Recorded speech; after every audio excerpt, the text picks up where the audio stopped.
How's it going, everybody? Dave Flat here at Release Over 20. Apologize right now for being almost halfway through July and we're just getting our giveaway going. Um, my fault. I'll explain it in a second. But without further ado, I'm going to bring on the team. So, hey guys, what's going on? Hey guys. Um, we were just chatting before going live about everyone like catching up. It's been a couple weeks since we've even really spoken to each other besides a few texts. My excuse is that I've been away since July 1st. My younger son took a job in California, so I volunteered to drive across country with him. Took that kind of once in a lifetime opportunity um, to I mean, not many people get a chance to drive across country. It was amazing, and it took about 6 days because we took our time. Once we got out west, we took our time and saw a bunch of national parks and stuff, and it was just awesome. So I haven't been fishing, haven't been thinking about Release Over 20. Just been doing this kind of life event thing, and I'm back now. But pretty amazing. If you ever get the opportunity to do that, you really need to do it. It's pretty incredible. One thing that I was really impressed with was the state of Colorado.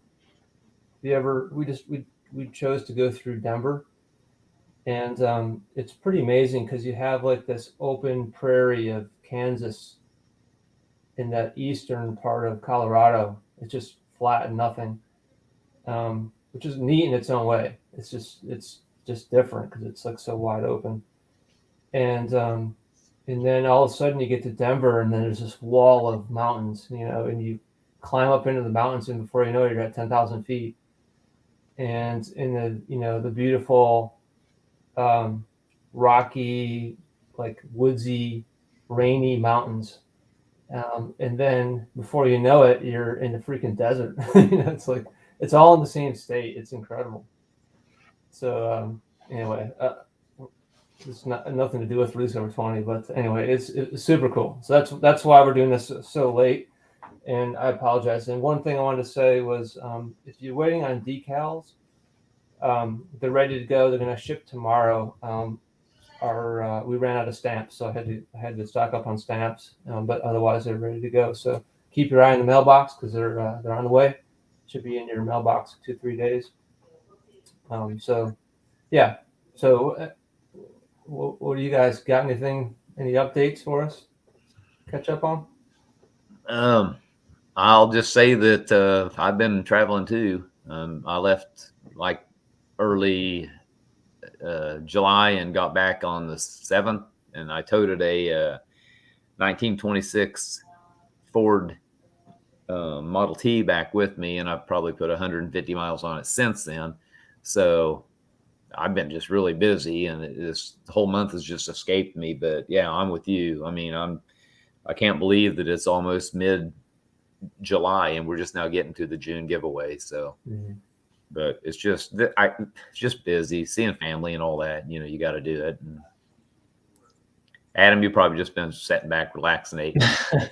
Yeah, not as much travel here, so it's been good. But I think now that everyone's back, I think we're ready. We're in a good position to really start launching forward with some good initiatives once we have a few kind of brainstorming sessions about how we want to structure all the things. But financially, I guess now that we're about halfway through the year, we still have like 80% of the money that we raised from Cast It Forward, and really all what in terms of what we've spent on so far. Just real quick, obviously we spent on this StreamYard service that you're all watching us on here on YouTube. We spent on some clothes for the website that we restocked. That was the biggest expense probably. And then, Christina is graciously helping us out, fulfilling all our orders. So, we have her on a temporary, kind of contractor as needed basis in terms of paid employee. And we got the storage. We paid for the storage unit and the mailbox. So I think that mostly covers it. So my point is that we have some funds, but we have to really now kind of get ourselves organized around, what are the initiatives, what do we want to do, and how much will that cost? Aside from obviously, first and foremost, just using what we have to obviously incentivize everyone who is kind enough to release their fish over 20. So that, of course, we're always doing, and postage obviously is a big part of what we have to spend money on. But yeah, so I think we have a lot of good stuff coming in terms of content, in terms of all kinds of little pushes and things that we can do to make to grow the organization and get more involvement and really raise people's awareness and all that type of fun stuff. So, and Adam, that's the expense side, and that's very interesting. But there's so much that goes on behind the scenes too. Just when you think about Sarah and all she's done for us, and all of the sponsors that we've got that are helping us, do this giveaway program. But I think about all the time Sarah spends, and she doesn't charge us a penny. And I just I'm very appreciative for that. Yeah, Sarah's the consultant that we met. We met probably about 4 or 5 months ago, and through just some mutual connections, she works a lot with small for-profit businesses and nonprofits. She was from Louisiana, and she was executive director of a nonprofit there, involving I think schools and education, childhood education. So, but it was a pretty significant group in terms of size and scope. So she's been graciously helping us out, doing a great job, and kind of helping us just with some of the mechanics in the weeds of like how the actual operational side of a nonprofit. So yeah, her and the sponsors, and of course all of you, all of the participants, right? Yeah. So, really what we're trying to figure out is how to spread the word more. That's all. It's really as simple as that. First and foremost. And to expand on that, so one, Adam was kind of alluding to this, but one of our next big tasks for this month is we all have a bunch of ideas, and look, what are the things that like we think would be a good way to do outreach, expand our mission, and all that stuff. And we're going to have kind of a retreat and just brainstorm all these things, get them down, get them organized, figure out what it's going to take in terms of resources. And in the meantime, whenever we've gotten donations, other than our operating expenses, which are pretty small, we've just been sitting in the bank. It's just sitting there. None of us are taking any money. We're all volunteering our time, and we're like they said, we're fortunate to have the help of Sarah. And Ripple is a place that's literally donated space for us to work. Costs us nothing, and it's just really hard to believe, but it's amazing. So once we get this organized, we're going to start. I've been saying for like most of this year, just wait, stuff's coming, and it still is not really coming yet, but it's about to. Trust me. And David, we need to do a shout out to Ripple next month for sure, because even we don't consider them a sponsor, but we probably should because of all they do. I mean, they really are. So 100% sponsor. Let's about Ripple next month. Yeah. I'll make a note of it here and let's do that. And they didn't really want us to at first because they were still kind of getting started, but I think they're ready to. So okay. So okay, well let's load up our little presentation here and talk about June. So starting out, I wanted to point out this is kind of a something to celebrate. So we set a new record for flounder releases. And I think we've all been saying all along that species that are good on the table, like sheep's head and flounder, it's way earlier on the sort of mindset change curve on those species. And it's like, I know I've sort of doubted whether over time it's gonna, are we really making a difference here or not? And you got to keep the faith. And I think this is reinforcement of that being the case. So this is the number of flounder released since we started accepting flounder. And it's kind of neat because you see this trend where August, September, October, November, you see this peak where you have the most releases. And then it drops off in the spring. and I think that's when they're sort of migrating from their spawning, I'm guessing. But our prior peak was 19 releases, and we set a new record in June by one. But I'm going to celebrate any record that we set. So we set a record of 20, and that's a good sign. And I'm seeing more and more people submitting and posting about releasing their flounder, and having other people comment about how awesome that is. And one was a little kid, right? He was like not super little, but he was a teenager, and really stoked about releasing his 26-inch flounder. And he got a lot of great like attaboys from that, and I thought that was great. So if you look at the last June, it was only 9. So we hit this June 20. So hopefully we see this curve just keep climbing up over time. I think we will. I'm sure we will. But that's awesome. Don't you guys agree? Yeah, hopefully we'll release over 20 of those in a month or so. Yeah. Do you not to put you on the spot, Dave, but do you have the state on that? There's with 30, but just out of curiosity, was it any one particular state that stood out? I don't have that handily, but we have it, but I haven't compiled that. No. Yeah. Okay. There was a fair amount from South Carolina, believe it or not, which is pretty cool. Yeah, Christian's tearing it up. Christian is, and not just Christian, but a lot of the guys. Stephen, Stephen Trainer, and a bunch of people from Murrells Inlet, Pawleys Island area. Have been getting on board with the releases, which is cool. They catch a lot of flounder up there. And honestly, what the reports I'm hearing in Charleston right now is the flounder is really good, and I think I always think that's partly due to when they start the shrimp season.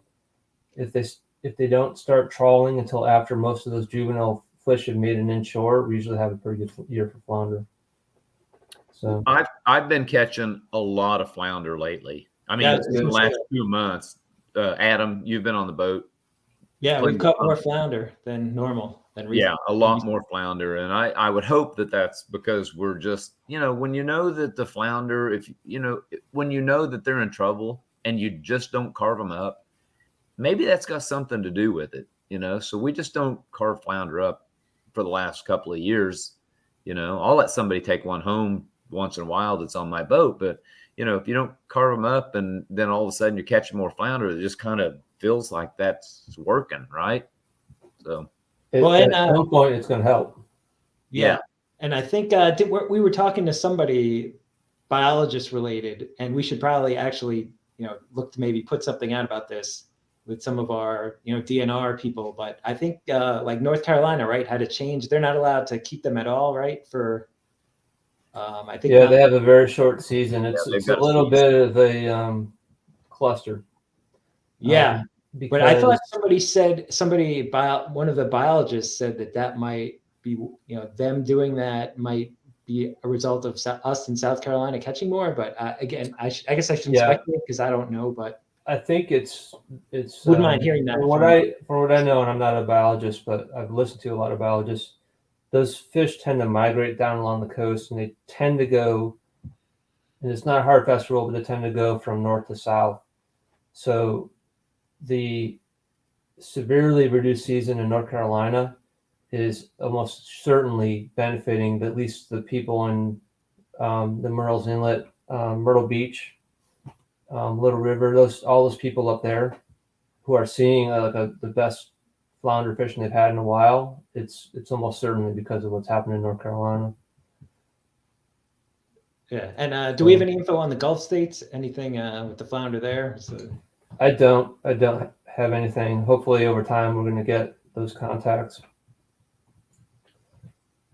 Yeah.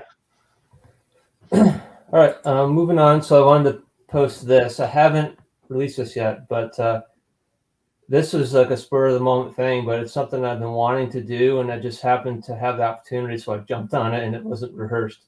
But Captain Stephen Fluke from Unashamed Adventures, he's been posting about release number 20 a lot, and I've reposted some of his stuff. And you might have saw where he recently had a release over 20 slam on a single charter, where he had a flounder and a trout, both released over 20 on the same charter. And I thought that was pretty cool. It turns out it was a woman who's very active with Bonefish and Tarpon Trust. She's a pretty high profile angler from Florida, captain, I think. But anyway, Steven came in to buy some jigs at the shop, so I cornered him and did a video. He wasn't ready for it either. But, you know, He's a good sport. Opportunity knock. So, but it turned out pretty good, and I'm going to post that soon. It just, again, with the travel, it just hasn't worked out. But really good. I'm hoping to feature anglers and guides who practice release over 20 and get have a short interview with them and hear about why they do it. And this is the first, hopefully, of many. So I hope you like that. It's coming soon. It's a good video. I watched it, and I think that people are going to really enjoy it. Just getting the guide's perspective on, why it's important for him to have his folks release. Now, he doesn't make them all release. He'll let them keep fish, but he just he's not a meat boat, Mm-hmm. And he just completed literally 100 days in a row of fishing. Yeah, I don't know if he's still going. I don't know how many days. Yeah, he's a yeah. And he has a job. Yeah, young child. Like an actual real job. Yeah. Now I gotta be careful. I'm not saying, for the record, that guiding is not a real job. It is a hard ass job. It is. Yeah, very. Much respect to guides, but he has like a non-fishing job. Is what I meant to say. Okay. So, want to talk about feature sponsors? So I'm going to turn it over to Kerry for a minute. Well, Dan from Savannah with Low Country Fishing, he's been a supporter of not just Cast It Forward, but Release Over 20, and he's a good guy. He's got 8,400, I think 8,400 subscribers as of now, and he puts a really just a pretty video together. It's informative, but it's also got a lot of visual content that's fantastic. And he's just a big supporter of Release Over 20, and he helped us in the Cast It Forward event, and I'm sure he'll help us again. He gives us caps and stickers and shirts, and we just want to thank him for that. And I know that you guys both know Dan. He's recently moved from Savannah, so he's not Dan from Savannah anymore. Where'd he move to, you guys? Anybody know? I think he moved a little further south. Somewhere in Georgia. Yeah. Savannah's in Georgia, but I think he moved somewhere a little bit further south. But anyway, he's on the fish. He's got some videos here that you can see on the screen. You guys ought to look up Low Country Fishing. There's a video there where I think he caught like 3 Release Over 20s in a day. And he puts out a quality video, very informative video, and he's just a solid dude. So thank you, Dan. We appreciate you helping us out. Yeah, we appreciate Dan. And this has been kind of the brainstorm with Kerry, because Kerry has his own channel. And we've tried to bring on YouTube and social media influencers who believe in Release Over 20 and feature them, and because he has 8,400 subscribers, and it's like monkey see, monkey do. If he's going to talk about Release Over 20 and why he does it and why it's important, they're going to probably do it too. So the more influencers that we can feature and help promote them, and they promote the cause, the better off, the better it helps our mission as well. So Dan, like Kerry said, Dan has over time started to put together a really high-end product. It's drone shots, and he's good in front of the camera too. He's a natural, and he likes to educate and talk about what he's doing and why he's doing it, help you catch fish and stuff like that. So we appreciate his support. He's been a supporter since almost day one. So yeah.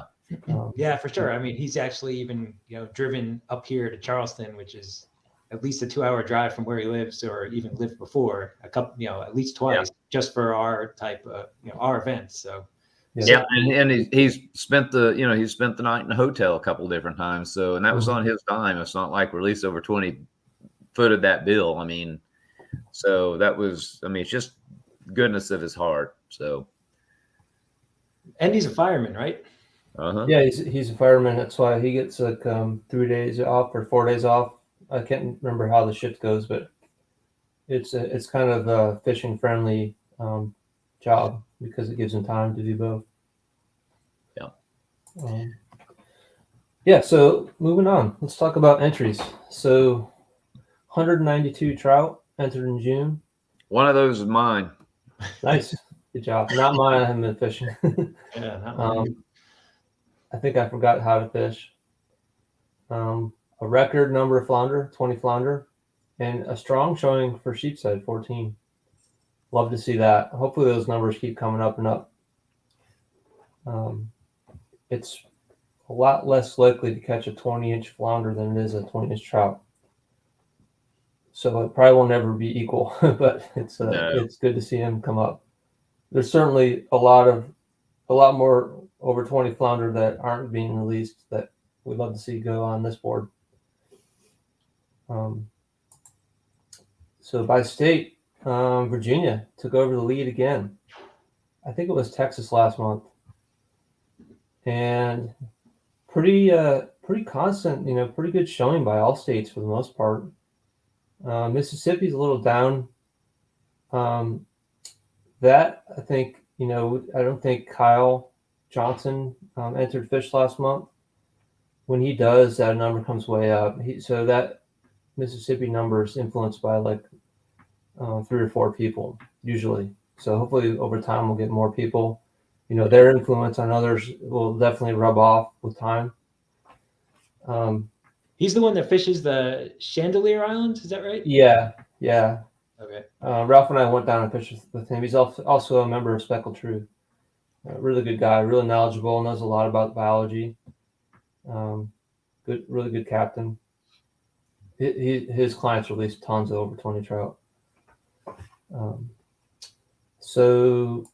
Angler leaderboard, Kyle. I don't know exactly who these people are, but I'm going to work on that. I'm going to try to get like a last initial. I had a participant tell me that he thinks that the first names are getting lumped together on these charts. So like if there's 2 people named Kyle, that it might count them both in that same bar. And that's something that we need to fix. So I need to look into that, and I will do that. You see these 0.5s, it's not really 0.5. It's just that that's the way the chart worked out. It's 13 and 13. So appreciate everyone that entered fish. And hey, Louisiana looks like had a nice little jump, by the way. It's a pretty good yeah, look at Louisiana. They're 17 or 18. Yeah, it's really good. Alabama solid, Texas obviously, Virginia consistent. Yep. Virginia's just consistent. Florida good. Yeah.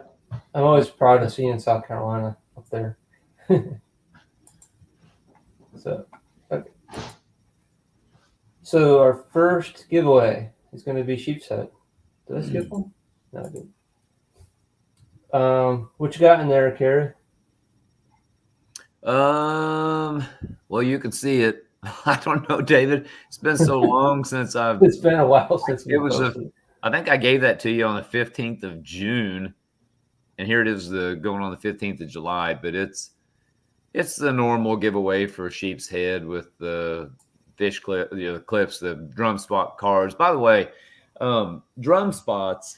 We give these cards away every giveaway, and they must have sent us 100 decks, but I just want to say something about drum spots because those guys, this was created in 2015, and they've been taking pictures of the spots on redfish tails, and they have in 5 years, they've got the entire English alphabet and 0 through 9 numbers.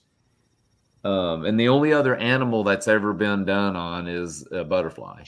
So, I mean, it's just pretty cool that you can get that unique of a thing. And they're, they they have tournaments, and when they have these tournaments, all of their money goes towards to benefit catch and release efforts and other conservative type, conservational type stuff like what we are. And so it's awesome. You got people ought to check out their website, just check out who they are. But yeah, we've got obviously got drum spots, and I see Florida Crash fishing fishing, products. sure. Yeah. So leader line from Florida Fishing Products. Yeah. Yeah, we'll do a proper shout out to Andrew and Drum Spots. We will. Totally agree. They're he's a great guy, and his page is one of my favorites on Instagram. Just super unique. I actually released one. Actually had one. I submitted one to him that's in his library. And you know what it is? Yeah, you know what the drum spot is? What? It's a middle finger. Well, he's got a whole thing on emojis. Yeah. And so that would be one. He didn't see that one today when I was looking through his website. Yeah. I'm sure it was caught in the Wando River. Wow. It was flipping me the bird with his tail. That's crazy. Crazy. Okay, so let's give this one away, shall we? Okay, let's see. I'm going to share my screen.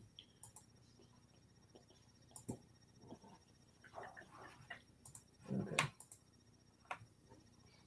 All right, random.org. We got 14 sheep's head. We've already put it in, 14. Gonna roll 3 times. Ready? 1, 10. Second one is 12, and the winner is 13, and that is Christian Conley. I think he won last month.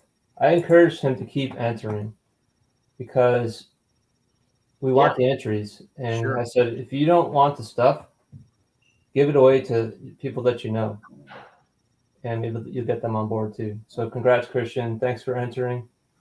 And thanks everyone else for, entering your fish, and you'll win next time. Okay. Next one is going to be flounder. So we've got a Z-Man t-shirt. We got more drum spots, some gel baits, some leader, some twitch clips, and we have 20 people. So let's go back into random and put in 20 and roll 3 times. 4. Second one is 5. The winner is 14. That is Jonathan Morris from Texas. Cool. Congrats, Jonathan. They do have big flounder in Texas. They do have big flounder. In fact, look at that. A lot of them are from Texas. 5 of them are from Texas. Pretty awesome. Okay, and then let's go back here to the trout giveaway is a good one. You got a Speckled Truth shirt. You got some Slam Shadies, Mirror Lure sticker, some Texas Eye, some Slick Lures, Twitch clips, Mirror Lure, some AM Fishing lures. They smell like garlic. They're pretty cool. Yeah. A Z-Man hat. Pretty good one. Yeah. And a sweet Mirror Lure decal for your truck. And we have 192 people. So 192. Okay. First roll is 169. Second roll is 126. And the winner is 150. And that is Kyle Leckie from Virginia. Congrats, Kyle. Get a hold of you. And last but not least, we have our overall. So we draw from all the entries. This is a big one. Troubadour hat, Low Country Fishing, featured sponsor hat. Got Reyes shirt, Z-Man lures, some Salt Strong, some Slick Lures, a Fat Boy, a fly, from Pamical Fly, a key float from Stinky Pants, Twitch clips, and Twitch. That's like a little extender thing. That's the little snips. Snips, yeah, Snips. That's right. They're cool. And then the Waterloo decal.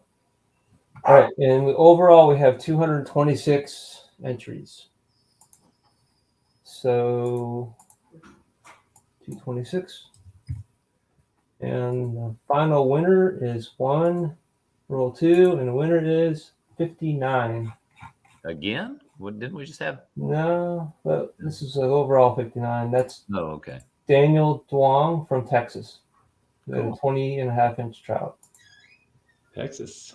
All right. So we had a South Carolina, we had a Texas, and Yeah, and Virginia. and a Virginia. So all right, congrats to the winners.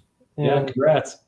keep them coming. Eventually going to win. We've had multiple winners. We had 2 people win twice, and one of them was with the trout. So they're either really lucky, they're entering fish. The more fish you enter, the better your chances of winning. And so we will wrap this up, and we'll do it again at the end of July, hopefully early in August. Just a couple of weeks away. Yeah, I know. Carrie, you're about to post July's giveaways Yeah. in like a few days, right? Yes, that's correct. Okay, that was a reminder. Yeah, I got you. Makes it easier on everybody, right? Yeah. All right. Any final words, guys? No, just thanks everybody again for all the participation and the all the help. I agree. All right, we'll wrap it up. Thanks, everyone, and we will see you next month. All right. See y'all. Over and out.